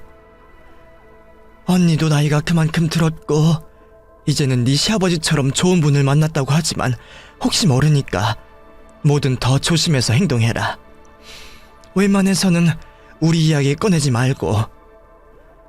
언니가 우리에 대해서 물어보면 두 분 일은 잘 모르겠다는 식으로 말해. 우리에게 잘하는 표도 내지 말고. 알았지? 설마 지금도 그렇게 마음을 품고 계실까? 세월이 그렇게 지났는데? 나도 희숙 언니 마음을 잘 모르겠다. 근데 우리에게 다른 감정 없더라면 그 자리에서 아는 척을 했겠지. 그리고 자리 나설 때 보니까 너를 째려보는 것 같더라. 조심해서 나쁠 건 없으니 엄마가 말한 대로 해. 제가 착각한 게 아니었어요. 엄마도 상견례 자리를 마치며 저를 째려보는 시어머니의 눈빛을 보셨던 거였죠. 엄마 말처럼 조심해서 나쁠 것 없다고 생각하면서도 설마 무슨 일이 있을까 싶었습니다. 이미 상견례까지 마치고 결혼이 예정된 상황에서 말이에요. 그런데 설마가 사람 잡는다고 그날 이후 친정부모님의 우려대로 시어머니께서는 저에게 까칠하게 구셨습니다. 가장 먼저 했던 행동은 상견례 전부터 합의가 되었던 예단 문제를 걸고 넘어지는 거였어요. 아무래도 평범한 저희 집에서 부자인 시댁의 형편에 맞춰서 예단을 하기에는 무리가 있었습니다. 더욱이 저보다 앞서 오빠를 장가 보내게 되어 일반적인 예단을 준비하는 데 있어서도 무리가 되는 저희 집안 상황이었죠. 그런 상황을 말씀드리고 괜찮다는 시부모님의 확답을 받은 상황에 시어머니께서 손바닥 뒤집듯 태도를 바꾸신 거예요. 내가 곰곰이 생각해봤는데 아무래도 너희 집에서 해오는 예단이 너무 모자란 것 같다. 물질적인 것보다 정성이 더 중요하다고 해도 그 정성도 눈에 보이는 게 있어야 하는 건데 너희 집안에서 준비하는 예단에는 그만큼의 정성이 보이질 않아. 너도 대충 들어서 알겠지만 나중에 예단으로 두고두고 말라오는 것보다는 깔끔하게 정리하는 게 낫지 않겠니? 분명 저희 부모님 때문에 태도가 바뀐 모습이었습니다. 상견례 바로 다음날부터 변한 시어머니의 태도를 보자 저도 기분이 나쁠 수밖에 없었어요. 저희 부모님께서 시어머니께 잘못을 한 것도 아니고 설령 잘못을 했다고 하더라도 세 분 사이의 일을 자식들 일에까지 끌고 오다니 이는 잘못된 행동이라고 생각이 들었죠. 제가 한마디를 하려는 순간 남자친구가 시어머니의 말이 잘못되었다며 대신 말해주었습니다. 덕분에 이전 약속했던 예단 그대로 준비를 할 수 있었죠. 그렇지만 그날의 일로 인해 앞으로 시작하게 될 결혼 생활이 쉽지 않을 거라는 예상이 되었어요. 그리고 결혼식을 올리기 전부터 제 예상처럼 되어가고 있었죠. 이후 회사에서 일을 하고 있는 저에게 시어머니께서는 별거 아닌 일로 시시때때로 전화를 하고 밖으로 불러내어 사람의 진을 빼놓게 했습니다. 옷을 사려는데 두 옷의 소재가 어떤지 비교 좀 해달라, 구매할 가전제품의 색상이 실물로 어떤지 확인을 해라 등등 정말 별것도 아닌 일을 가지고 저를 똥개훈련시키듯 시키셨어요. 거절을 했다가는 괜히 더 찍힐 것 같아서 참고 시키시는 일을 하게 되었죠. 친정 부모님을 대신해 저를 괴롭힌다는 걸 알았기 때문에 어느 정도 속이 풀리면 그만하실 거라는 생각도 있었습니다. 그렇게 자질구레한 시어머님의 심부름을 하면서 결혼식 준비를 했고 이후 남편과 결혼식을 올리게 되었죠. 행복할 줄로만 알았던 결혼 생활은 결혼을 하고서도 저를 괴롭히는 시어머니로 인해 힘이 빠지는 생활을 하게 되었어요. 퇴근을 하고 집에서 남편과 만날 시간을 기대하고 있던 저에게 시모는 꼭 전화를 해왔고 시댁으로 저를 불렀습니다. 그리고는 꼭 전화로 해도 될 말을 앞에서 말하고는 했죠. 전부 다 억지에 가까운 행동들이었어요. 한 번은 시아버님께서 요즘 몸이 좋지 않으시다며 저에게 주말을 이용해 산에 가서 약초와 나무를 캐서 오라고 하셨죠. 어머님, 제가 시장 가서 사올게요. 아니면 요즘에는 약초꾼들이 인터넷으로도 파니까 그걸 구매하고요. 잘못 뜯어왔다가 몸에 안 좋은 거면 어떡해요. 저 약초나 나물 어떻게 생겼는지 모르는데. 그러니까 내가 주말이 며칠 남은 지금 말하는 거 아니야. 퇴근하면 어차피 할 것도 없을 텐데 책을 사던가 빌려오던가 해서 공부하고 캐와라. 그렇게 한다고 해도 제가 그걸 언제 다 외우고 제대로 분간을... 시아버님 건강은 너와 아무 상관없다는 그 말이니? 옛날에는 자기 허벅다리 잘라서 끌어먹였다는 말도 있던데 내가 그러라는 것도 아니고 넌 벌써부터 시부모님에 대한 정성이 없어서 어떻게 하니? 말도 안 되는 억지를 부리는 시모에게 당할 수가 없었던 저는 결국 약초를 캐기로 했어요. 물론 시아버님께서 제가 캐온 약초와 나무를 먹고 잘못되실 수도 있으니 직접 캐오지는 않았고 돈을 주고 샀지만 말이죠. 시모도 제가 캐온 거라고 생각한 약초와 나물이 불안했는지 아버님을 들이진 않았습니다. 그런 억지를 결혼 생활 내내 부렸어요. 회사 일로 시간이 얼마 없는 저에게 겨울이 되기 전 자신들이 입을 커플 스웨터를 직접 실을 사서 만들어달라고 하지 않나, 엎어지면 코 닿을 거리에 있는 물건을 굳이 퇴근하는 저를 시켜서 사오라고 하지 않나, 정말 별별 일 다 시키며 저를 괴롭혔죠. 남편도 그 상황을 보고 있었지만 제가 아무 말을 하지 않으니 단순히 시부모님께 잘하려는 며느리의 효심 정도로 생각했고 그로 인해서 저희 친정 부모님께 더 잘하려고 했습니다. 그러다 보니 남편에게 시모와 관련된 일을 더더욱 말할 수 없었어요. 제가 이러지도 저러지도 못하며 시모가 하는 말대로 끌려가자 시모는 그 모습이 재미있어졌는지 저를 괴롭히는데 더 열을 올렸습니다. 나중에는 그냥 넘길 수 없는 일까지 시키며 절 괴롭혔죠. 좀 심하다 싶은 일에는 저도 일을 못하겠다고 말을 했지만 그럴 때면 항상 자신을 무시하는 거라고 절 몰아세웠습니다. 너 지금 내가 서류상에 진짜 우태 엄마가 아니라서 이러는 거니? 그래서 날 무시하는 거야? 어머님, 왜 그런 말씀을 하세요? 제가 그런 뜻으로 말하는 게 아니잖아요. 너무 무리한 말씀을 하시니까 못하겠다고 말하는 거죠. 아니, 네가 과연 내가 진짜 시어머니였으면 이렇게 했을까? 난 아니라고 본다. 나도 감정이 있는 동물이야. 다 느낄 수가 있다고. 네가 은연중에 나를 시어머니로 생각하지 않고 무시한다는 걸 알고 있어. 저를 나쁜 년으로 몰아가니 어쩔 수 없이 못 이기는 척 시모가 하라는 대로 할 수밖에 없었죠. 그러다 시모가 자기 무덤을 파는 그 일이 생겼습니다. 맹추위가 왔을 때였어요. 그때 제가 감기를 걸렸을 때라 몸이 좋지 않아 회사를 다니면서 고생을 하고 있을 때였죠. 그 사이에도 시모가 저에게 잦은 심부름과 말도 안 되는 일을 시키고 있어서 감기가 쉽게 떨어지지 않고 있었어요. 모처럼 그날은 시모에게서 전화가 오지 않았고 얼른 퇴근을 하여 주말인 다음 날까지 푹 쉬려고 했죠. 으슬으슬한 몸을 가지고 짐을 챙겨 회사에서 퇴근을 하는 중이었는데 전화가 걸려왔습니다. 아니나 다를까 시모였죠. 웬만하면 받으려고 할 텐데 그날은 정말 몸이 좋지 않아 시모의 전화를 무시하고 퇴근을 하기로 했습니다. 하지만 시모는 도저히 무시를 할 수 없을 정도로 연락을 해왔고 정말 어쩔 수 없이 전화를 받게 되었죠. 너 뭐 한다고 전화를 이렇게 늦게 받아? 저 회사 퇴근 중이었어요. 퇴근 중에는 전화 연락도 안 돼? 그러다 무슨 일 있으면 어쩌려고? 됐고, 너 니네 집으로 들어가지 말고 여기로 좀 와봐라. 어머님, 저번에도 말했지만 제가 몸이 너무 안 좋아서요.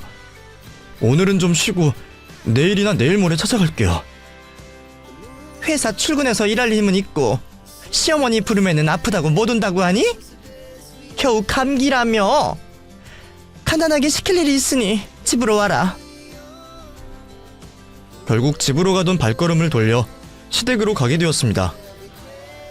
그렇게 도착한 시댁에서 황당한 시모의 말을 듣게 되었죠. 너 이불 빨래 좀 해라. 내가 손수 빨래 할 수 있게 준비해 놓았으니까 너는 밟아서 빨기만 하면 돼. 대야가 화장실에 안 들어가서 마당 옆 수도가에서 빨래하면 된다. 이 날씨에 밖에 나가서 직접 빨라는 말씀이세요? 아니, 세탁소에 맡기면 되는 걸 왜... 그리고 세탁기도 있잖아요. 이게 세탁기에 넣어서 제대로 빨아지니? 그리고 세탁소도 믿을 수가 없잖아. 안 그래도 너희 시아버지 피부도 예민한 편인데 문제 있으면 어떡해? 말도 안 되는 소리였어요. 겨울 이불이니 집에 있는 세탁기에는 안 들어간다고 쳐도 지금까지 세탁소에 잘만 맡겨와놓고 이제 와서 잘 이용한 세탁소를 믿을 수가 없다니 누가 봐도 저를 괴롭히려고 방금 막 지어낸 거짓말이었습니다. 아픈 와중에 속내가 훤히 보이는 시모의 거짓말을 듣게 되니 더 이상은 참을 수가 없었어요. 차라리 미워서 괴롭히고 싶다고 말씀을 하세요. 왜 상황에 맞지도 않는 거짓말에서 사람 힘 빠지게 만드세요? 이것만 하면 며칠 동안 안 괴롭히실 거예요? 이왕 일 시키시는 거 한 일주일 정도 푹 쉴 수 있게 한 번에 일감 주세요. 너 지금 나를 또 못된 사람으로 매도시키는 거니? 내가 서류상 진짜 시어머니가 아니라고 또 무시하는 거야. 이번에도 시모는 자격지심이 가득한 말을 늘어놓았습니다. 이전에는 이를 키우기 싫어 이쯤에서 그만두었지만 이번에는 물러설 수 없었어요.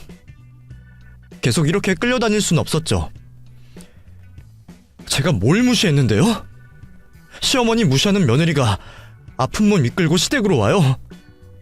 그리고 어머님이 시키신 일들 중에 제가 하지 않은 게 뭐가 있었어요. 요즘 시대에 남을 약촉해서 오는 며느리가 어디 있어요. 주말 아침부터 부르면 피곤해도 찾아와서 일했어요. 뜨개질 할 줄도 모르고 회사 일로 바빠 죽겠는데 입지도 않는 스웨터 만들어달라고 해서 만들었고요. 이것뿐이에요? 와서 청소해라, 마당 잔디 좀 깎아줘라, 벌레 좀 잡아달라, 이건 다 누가 있는데요? 지금까지 괴롭힘을 당해오며 했던 일을 말하자 시모도 더 이상은 할 말이 없어 보였습니다. 그러자 이번에는 딴 곳으로 불똥이 튀었어요.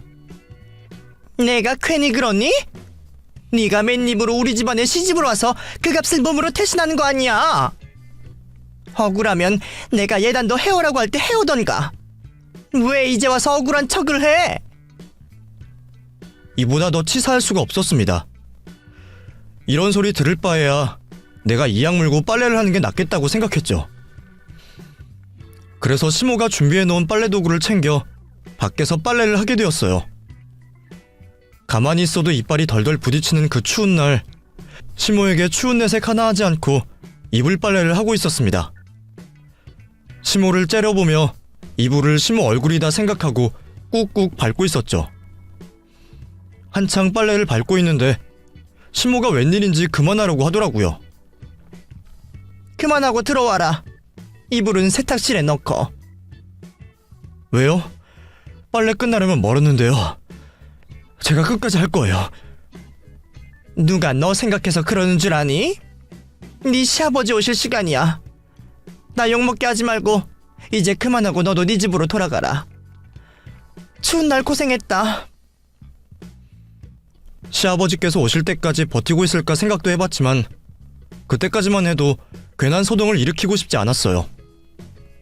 그리고 이미 한참 전부터 감각이 없는 손과 발로 인해 더는 버틸 수가 없었죠.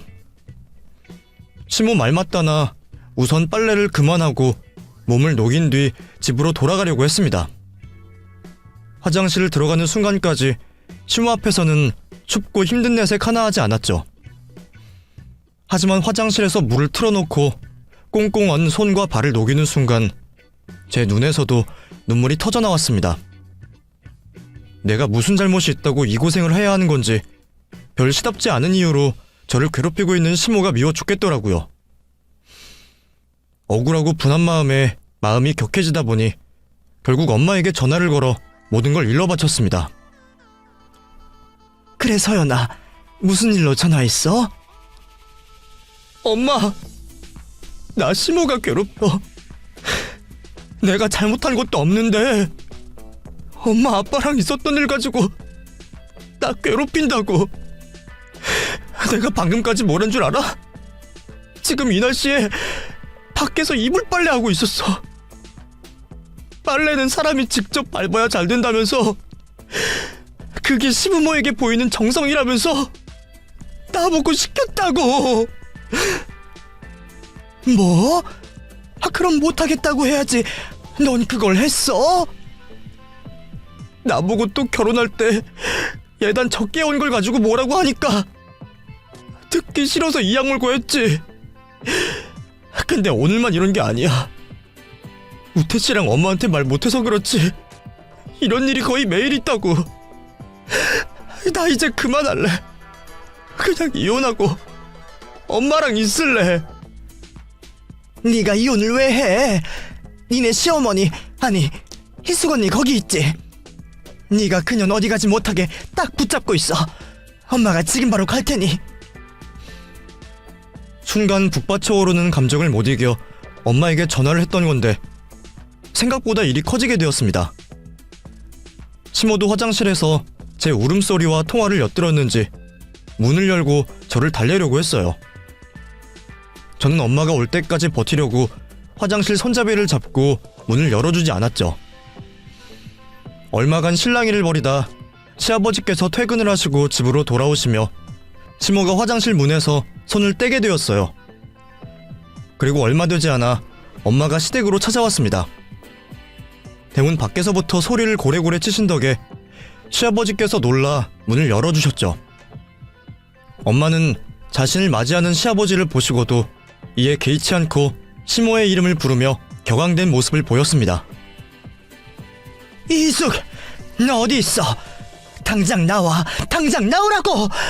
너희 집에 숨어 있으면 내가 못 찾을 것 같아? 평생 숨어서 지낼 자신 있어? 얼른 나와. 얼른 나오라고! 이방 저방을 돌아다니며 자신을 피해 숨어있는 시모를 찾던 엄마는 안방 화장실에 몸을 숨기고 있던 시모를 발견하셨죠. 지금 뭐하고 있는 거야, 희숙 언니? 내가 언니 찾는 소리 못 들었어? 혜선아, 너가 우리 집에는 웬일로 왔니? 웬일? 몰라서 그래? 언니 내 딸 괴롭혔다며. 그것도 잘못도 안 한 애를. 우리 서연이가 뭘 잘못했다고 괴롭혀? 우리 때문이라고 말한다면 우리는 뭘 잘못했는데 애를 괴롭혀? 내가 그 사람이랑 이전에도 참고 있었던 거 알지? 그리고 나 뚜껑 열리면 어떻게 되는지도 알고 이런 짓 하는 거지? 혜선아, 진정해. 그래도 내가 네 사돈이고 네 딸 시어머니 되는 사람이야. 내가 그런 거 따질 상황이야? 한두 번도 아니라며. 나는 몰라도 내 딸만은 괴롭히는 건 못 봐. 내가 오늘 언니 버릇 고쳐줄 테니 각오해. 그제서야 시모는 바닥에 납작 엎드려 용서를 구했습니다. 혜선아, 내가 잘못했다. 네가 이렇게까지 안 해도 내가 내 버릇 고칠게. 네 딸 인생도 생각해야지. 이러면 안 돼. 그렇게 고쳐졌으면 진작에 고쳤겠지. 내 손으로 직접 그 못된 버릇 고쳐야 마음이 편할 것 같네. 지금까지 내 딸이랑 나랑 그 사람이 당한 값도 받을 겸 이리 와. 이리 오라고. 엄마는 시모의 머리채를 잡고 밖으로 끌고 나와 이리저리 흔들었고 급기야 시모 몸 위에 올라타 아무렇게나 시모의 몸을 때리기까지 했어요. 엄마의 그런 모습을 처음 보게 된 저는 말리지도 않고 그 모습을 쳐다보기만 했습니다. 시모는 이미 정신이 반쯤 나가 있는 듯 보였어요. 꽥꽥 소리를 지르며 잘못했다고 그만하라고 소리만 지를 뿐이었죠. 하지만 엄마는 멈출 줄을 몰랐습니다. 제가 겪었던 일을 비롯해서 과거 아빠와 엄마가 시모에게 당했던 일까지 이번 기회에 다 갚으려는 듯 보였어요. 그 정도로 엄마는 무지막지하게 시모를 두들겨 패고 있었습니다. 왜 이런 상황이 벌어졌는지 모르는 시아버님께서는 화를 내시며 저에게 엄마를 말리라고 하셨죠.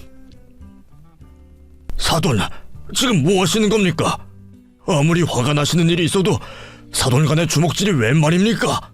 당장 그만두세요. 그리고 서연이 너 지금 뭐 하고 있는 거야? 네가 가만히 보고만 있으면 어떡해? 그때 시아버지께서 엄마를 말리는 틈을 타 시모가 엄마의 소나귀에서 빠져나왔습니다. 그리고 아버님을 방패 삼아 악을 쓰기 시작했죠. 여보, 이것 좀 봐. 천연이 나 이렇게 만들었다니까. 내가 몸이 안 좋아서 지 딸한테 빨래 좀 해달라고 부탁을 했더니 이런 거 있지. 이런 개방난이 집안과 어떻게 사돈관계를 맺어. 나 이런 망신 당하면서까지 제 며느리로 못 떠. 당신이 선택해. 평생 같이 살 나인지 아니면 막대복은 집안의 며느리인지. 그리고 혜선이 너가 나를 이렇게 만들어 놓고도 무사할 줄 알아? 내가 오늘 일 경찰에 신고하고 고소해서 너 후회하게 만들 거야. 나쁜 년. 시모는 당시 상황을 오해하고 있던 시아버지께 거짓말을 해서 저와 엄마를 세상 못된 모녀로 만들었죠. 이 사태의 결과가 좋지 않을 거라고는 예상했지만 제 생각보다 일이 커진 것 같아 골치가 아파왔어요. 그때 엄마 입에서 믿을 수 없는 이야기가 나왔습니다. 그놈의 버릇 또 나오네. 언니는 정말 하나도 안 변했다. 내가 그 사람이랑 연애한다고 했을 때도 지금과 똑같이 행동했었잖아. 처음에는 우리 두 사람한테 이간질하더니 그 다음엔 뭐 했어? 지금처럼 친구들, 동네 사람들, 우리 부모님께 없는 말 지어내서 거짓말이나 하고 다녔지. 그런데 이번에도 또 그 짓을 하네?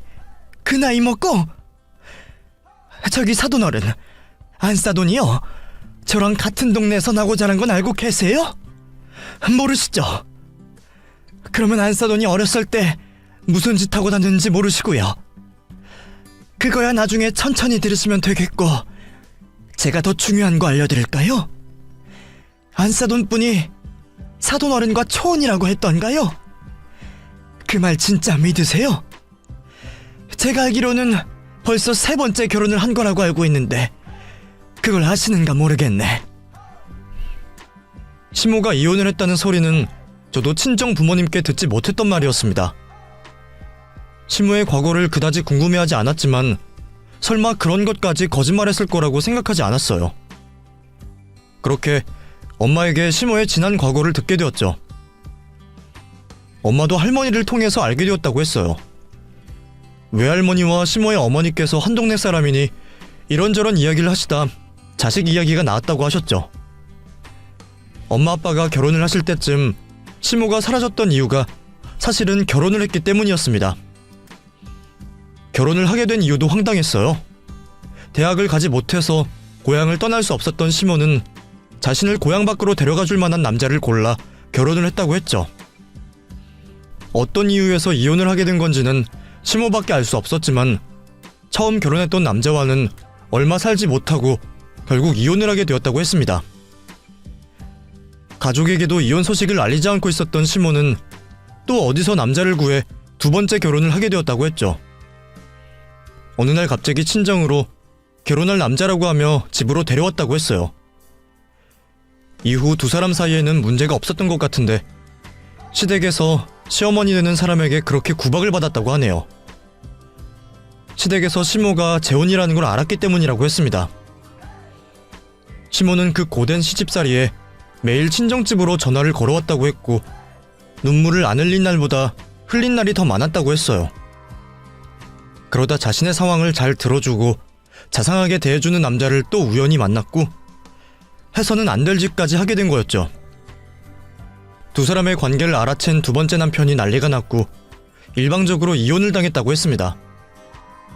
불륜을 저지른 그 남자와도 잘 되지 않았고요. 그러다 아버님을 만나 자신의 과거를 숨기고 지내고 있었던 거죠. 엄마의 말에 저보다 시아버지께서 더 놀라신 듯 보였습니다. 입을 벌리신 상태로 아무 말도 하시지 못하셨죠. 시모는 부인을 해보려 했지만 엄마의 협박에 그마저도 끝까지 하지 못했어요. 아니야 여보, 이 여자 말 믿지 마. 모두 다 치어낸 이야기라니까. 말도 안 되지. 내가 무슨 결혼을 2번이나 해. 그 말 책임질 수 있겠어 이수건이? 내가 지금 우리 엄마한테 전화해서 확인해볼까? 동네 사람 아무한테나 바꿔달라고 해서 언니가 이혼을 몇 번 했는지 확인시켜줄 수 있는데 그러길래 왜 괜히 벌집을 들쑤셔서 이 난리를 만들어. 언니도 똑같이 시집살이로 고생했으면 알아서 잘해주려고 하지. 우리한테 아직까지 무슨 억하심정이 남아있다고 우리 서연이를 괴롭히냐고. 그리고 우리 부부한테 억하심정 있을 일이 뭐가 있어. 우리가 먼저 좋아하고 만나고 있었는데 자기 마음 받아주지 않았다고 이 나이 먹어서 심술 부리는 사람이 어디 있냐고. 내 딸 내가 데려갈 테니 내 딸에게 연락할 생각 하지 마. 엄마는 아무 말도 못하고 있는 시모에게 한 번 더 겁을 준 뒤 저를 데리고 그 집을 나왔습니다. 이후 남편이 저희 집으로 와서 잘못을 구할 때까지 저는 친정에 있게 되었어요. 물론 아무것도 몰랐던 남편에게 잘못은 없었지만 저희 엄마 입장에서는 앞으로 2번 다시는 이와 같은 일이 생기지 않게 잘하라는 경고의 의미가 있었죠. 제가 남편과 함께 집으로 돌아가게 되었을 때쯤 시댁에서는 이미 어느 정도 결론이 난 상황이었습니다. 시모의 과거를 몰랐던 아버님께서 관계를 정리하기로 결정을 하신 거죠. 시모의 과거를 몰랐던 아버님께서는 직접 사실관계를 확인해 보셨고 저희 엄마가 한 말이 모두 사실로 확인이 되자 자신을 속인 시모를 용서하지 않으셨던 거였어요. 사실혼 관계이긴 했지만 시모가 자신의 과거를 속여 접근한 이유 때문에 재산을 달라 못 준다 할 것도 없었습니다. 시모 입장에서야 지금까지 아버님의 풍족한 재산으로 그 집에서 즐길 거 다 즐기다 나오는 거였으니 뭘 달라고 할 수도 없었죠. 엄마가 시모를 패대기 친 다다음 날 시모는 얼마 없는 집을 가지고 집을 떠났다고 했습니다. 이로써 저의 결혼 생활의 유일한 문제거리였던 시모가 사라지게 되었죠. 시모에게는 아직까지도 조금의 미안한 마음도 생기지 않습니다. 그런 걸 보고 자업자득이라고 하지 않겠어요? 치모가 사라진 이후 웃음만 나는 행복한 생활을 할 수가 있었습니다. 그런데 홀로 계시는 아버님의 모습이 계속 마음속에 걸렸어요. 그 넓은 집에서 홀로 밥을 차려 드시고 직접 청소까지 한다고 생각하니 괜히 제가 잘못을 한 것 같았죠. 그래서 남편에게 제가 먼저 시댁에 들어가서 아버님과 함께 생활을 하자고 말을 해봤습니다. 아버님께서 불편해하실 수도 있으니 남편에게 아버님께 여쭤보라 했죠. 아버님께서는 저희가 들어와서 같이 사는 걸 바라시는 모습이셨지만 거절을 하셨다고 해요. 제가 불편할까 싶어서 말이죠. 거기다 심호 때문에 한바탕 난리가 있었으니 저에게 조금의 고생도 시키지 않으려고 하셨어요. 거절하는 말과 달리 아버님 표정에서 아쉬움을 느꼈던 남편이 이를 말해왔고 그 이야기를 듣게 된 저는 시댁에 들어가 살기로 결심을 했습니다.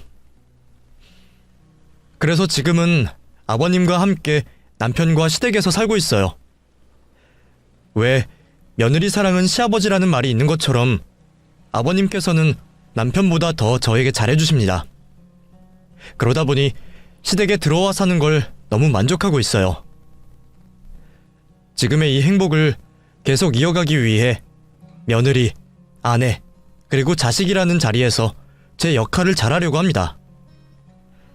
가족과 함께하는 행복을 지키기 위해서 말이죠. 여러분께서도 항상 자신의 자리에서 가족들과 행복하시길 빌면서 저는 이만 글을 마치도록 하겠습니다. 감사합니다.